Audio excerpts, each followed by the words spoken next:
This story is from the subreddit The Truth Is Here, and it is titled Non-Human Entity in the Window. I have always seen weird things and had strange things happen to me ever since I was a small child, but this was the weirdest and most terrifying thing I've seen to date. On New Year's Eve of 2008, I attended a party at a friend's apartment. The complex was big and newish, probably built within the last 20 years or so. I had a beer or two, but was not buzzed and hadn't taken any drugs that evening.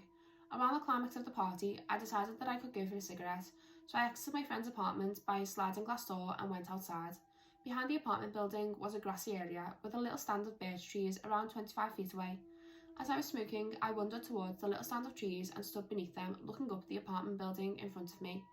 The apartment building was 3 stories high, and as I was looking, I noticed a movement in one of the 3rd story windows. Because it was night time and because the room was illuminated, I could see into it fairly well. It looked as if someone was sitting on the edge of a bed, rocking back and forth.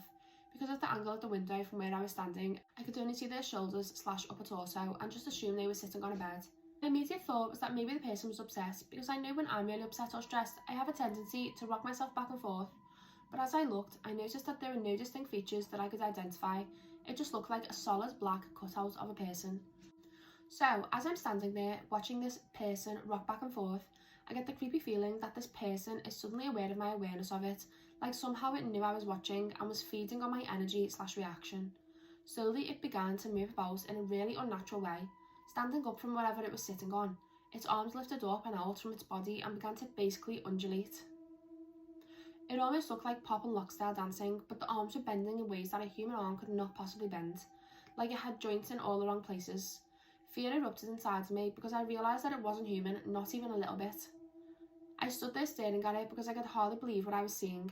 I wanted to run, but it was so weirdly compelling that I just stood there watching. As it was doing its scary arm thing, I started to slowly back into the centre of the room until I couldn't see it anymore, but I could still feel it there. I ran back to my friend's apartment, but all I could think about was that I was in the same building as that thing. I got my friends together and we left right away because I was so freaked out, but for some reason I couldn't explain to them what I had seen. Since then, I've told the story plenty of times and I've heard every explanation from shadow person to skinwalker / shapeshifter to demon. I'm sure of what I saw. I just have no idea what it was or why it allowed itself to be glimpsed by me, other than that it wanted to scare me for the fun of it. Thanks so much for listening to this story. If you would like to hear the full episode of New Year's Eve, head to Real Spooky Stories on all audio streaming platforms. Bye!